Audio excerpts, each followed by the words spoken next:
मित्रों, जय श्री राम। मैं आपका ज्योतिष मित्र ज्योतिषाचार्य पंडित वरुण कुमार तिवारी। हमने पिछले वीडियो में आपको बताया कि ज्योतिष क्या है, ज्योतिष का परिचय दिया आपको, संक्षिप्त परिचय। अब हम आपको ज्योतिष की उपयोगिता बताना चाहते हैं कि ज्योतिष की उपयोगिता क्या है, कहाँ कहाँ इसका प्रयोग करके हम जीवन को संवार सकते हैं। तो हम शुरू करते हैं जो है वैवाहिक संस्कार से, क्योंकि विवाह से परिवार बनता है और फिर संतानोत्पत्ति होती है। संतान अच्छी हो, इसमें ज्योतिष का क्या उपयोग है, और उसके बाद में एक अच्छी संतान ही आगे डेवलप करती है और विकास करती है। तो उसके बाद में यदि संतान हो गई है और उसके बाद में जो है उसमें दिक्कतें हैं, तो उसके सुधार के लिए ज्योतिषीय कैसे ज्योतिष से सुधार हो सकते हैं। तो ये तमाम मंत्र जो है जो वेदों में दिए गए हैं, उन सारी चीज़ों को हम उद्धृत करेंगे। तो हम एक बहुत ही उपयोगी टॉपिक की तरफ ले चलते हैं। आप बड़े बड़े हॉस्पिटल में जाएंगे तो आपको दिखेगा कि तमाम हार्मोनल डिसऑर्डर है बच्चों के अंदर, तमाम तरीके की बीमारियां हैं, तमाम तरीके की शारीरिक ग्रोथ नहीं हो रही है, मानसिक ग्रोथ नहीं हो रही है, मस्तिष्क का विकास नहीं हो रहा है।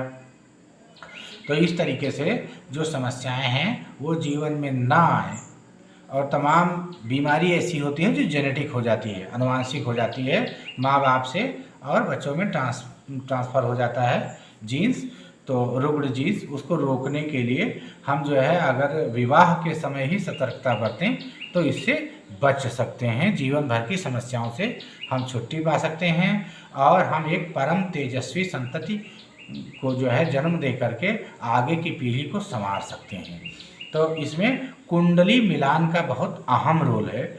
तो मैं आपको बता दूं कि गांव में जो प्रचलित है, जो पंडित लोग हैं, कथावाचक पंडित लोग, वही ज्योतिषाचार्य बन करके बैठ जाते हैं और ज्योतिष के बारे में ना उन्होंने कोई शिक्षा ली होती है, ना उन्हें इतनी जानकारी होती है।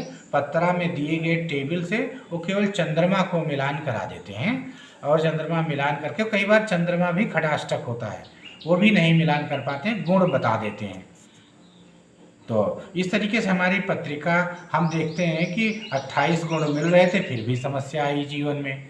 तो ये दिक्कत होती है क्योंकि हमने तो पत्रिका केवल 25% मिलाई ना, 25 से 30% पत्रिका मिलाई, हमने गुण दिखा 28, तो 30% मिल रहा है, 70% नहीं मैच कराया मैंने, तो कहाँ से मैच करेगा। तो हम विवाह में जो है धन दौलत, नौकरी, पढ़ाई लिखाई, ये सारी चीज़ें देखें, लेकिन सबसे महत्वपूर्ण बिंदु है शादी का उद्देश्य है संतान उत्पत्ति करना, कुल की वृद्धि करना। तो कहीं वह चीज़ें तो आपके हाथ से नहीं निकल रही हैं। आपने विवाह किया, अब आपके कुल की वृद्धि में ही समस्या है, तो फिर विवाह का उद्देश्य समाप्त हो जाएगा ना। तो यहीं पर ज्योतिष की उपयोगिता है। आइए समझते हैं कैसे ज्योतिष आपको एक अच्छे और एक सुखमय दाम्पत्य जीवन में जो है प्रवेश करा सकती है। तो यहाँ पर हम आपको दिखाते हैं, ये दो पत्रिकाएं हैं, एक जो गोले में है और एक वह पत्रिका वो है जो गोले में नहीं है। तो हमने दो पत्रिकाओं का मिलान किया है। ये जो है पति पत्नी की कुंडली है, तो मैंने दो कुंडलियों का मिलान किया है, तो इनको एक ही कुंडली बना दिया है। चूंकि ये दोनों मिलते हैं ना, तब तो संतान उत्पत्ति होती है। तो ये जो है इसलिए हमने इनको मिला दिया, ये दोनों की जीन्स है, ये मिक्स हो रही है। तो इस तरीके से जो है अब ये जो प्रोडक्शन है ये इस तरीके से संतानोत्पत्ति के रूप में आपको दिखता है।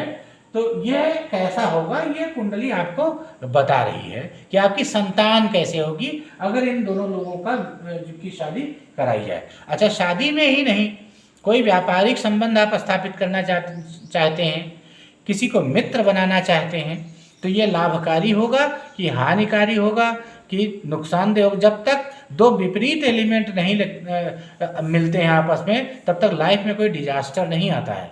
और अगर लाइफ में भयानक डिजास्टर आ रहे हैं, असफलता आ रही है, तो इसका मतलब यह है कि आपके साथ में जो रहने वाला व्यक्ति है ना, उसकी कुंडली आपकी कुंडली से मैच नहीं कर रही है। तो इसको मित्रता के लिए भी, व्यापारिक संबंधों के लिए भी, किसी भी प्रकार के एक से अधिक लोगों के बीच में जो भी व्यवहार होता है उस व्यवहार को लाभान्वित बनाने के लिए और खुशहाल बनाने के लिए और दोनों का के भाग्योदय को कराने के लिए कुंडली का मिलान होना अति आवश्यक है। कई बार हम गलत लोगों को मित्र बना लेते हैं और पता चलता है कि उसकी पत्रिका आपके लिए बहुत नुकसानदायक थी और धीरे धीरे आपके जीवन में डिजास्टर शुरू हो जाता है, आप डिमोलिश होना शुरू हो जाते हैं, आप जो है प्रमोशन होने के बजाय आपका डिमोशन हो जाता है। तो इस तरीके से आप नीचे चलना, आप पास होने के बजाय फेल होने लगते हैं। तो इस तरीके से जो है ये चीज़ें आपके जीवन को आगे भी बढ़ा सकती हैं और पीछे भी ले जा सकती हैं। तो इसलिए इसके बारे में जानना जरूरी है कि हमारे जो मित्र हैं वो कहीं इस तरीके से उनकी कुंडली आपको डिस्टर्ब तो नहीं कर रही है। और अगर ऐसा हो रहा है तो आप जीवन में आगे बढ़ नहीं पाएंगे, कभी चला चलाया काम आपका बंद हो जाएगा, कर्ज में डूबते चले जाएंगे और आप जान नहीं पाएंगे मेरे साथ ऐसा क्यों हो रहा है। तो सबसे पहले जो जीवन साथी है आपका, उसको चुनने के लिए इसका प्रयोग करें। उसके बाद में अन्य साथी जितने हैं, भैया अकेले रहेंगे नहीं, तमाम तरीके के व्यवहार आपको जीवन में करना है, तमाम लोगों से मिलना है और उनको साथ लेकर के चलना है। तो कहीं उनकी कुंडली आपके लिए हानिकारक तो नहीं है। अगर वो हानिकारक होगी ना तो सब कुछ आप जमीन पे आ जाएंगे, आपको पता भी नहीं चलेगा यार क्या हो रहा है मेरे जीवन में, मुझे सफलता क्यों नहीं प्राप्त हो रही है। हम कठिन परिश्रम भी कर रहे हैं, वैसे मेहनत भी कर रहे हैं, लेकिन पता क्या चला कि कोई ऐसा व्यक्ति आपके जीवन में आ गया जिसकी वजह से आपका सारा बेड़ा गर्क है, बंटाधार है। तो यहाँ पर जो है ये चेक कर लेना बहुत जरूरी है। अब आइए देखते हैं, ये जो है ये जातक जो मेष लग्न की पत्रिका है इसकी, और ये जातिका जो इसकी पत्नी है इसकी कर्क लग्न की पत्रिका है। अब दोनों को मैच कराते हैं। इनके जीवन में 50-50% हैं, 50% डिजास्टर्स हैं और 50% सुख भी है, आधा आधा है। तो इसको कमोबेश ये मानेंगे कि चलो किसी तरह रगड़ घिसड़ के गाड़ी चल गई और चलती चली आ रही है, लेकिन कुछ बहुत अच्छा संकेत नहीं है, क्योंकि संतान भाव पीड़ित है। कैसे पीड़ित है कि अब ये देखिए, ये धर्म पत्नी का जो है जो संतान भाव की राशि है वृश्चिक, ये जो है पति के कुंडली में अष्टम घर में आ रही है। मतलब संतान पीड़ित हो गया, भयानक दर्द से पीड़ित है, भयानक समस्याओं से संतान ग्रसित होगी। अगर इन दोनों, अभी कुंडली कह रही है अगर इन दोनों लोगों की शादी होगी, ये दोनों लोग मिलेंगे तो इनसे जो संतान उत्पत्ति होगी वो जो है, देखिए 8 नंबर यहाँ लिखा है और 8 नंबर देखो ये यहाँ लिखा है, यहाँ गोले में है, यहाँ गोले में नहीं, इसका मतलब ये पति की कुंडली है। तो ये पत्नी जो इसकी है, इसका संतानेश जो है पति की कुंडली में कहाँ चला आया, 8वें घर में चला आया। तो जो भी संतान उत्पत्ति होगी वो क्या होगी, वो पीड़ित होगी, दुखी होगी, भयानक समस्याएं उसे होंगी।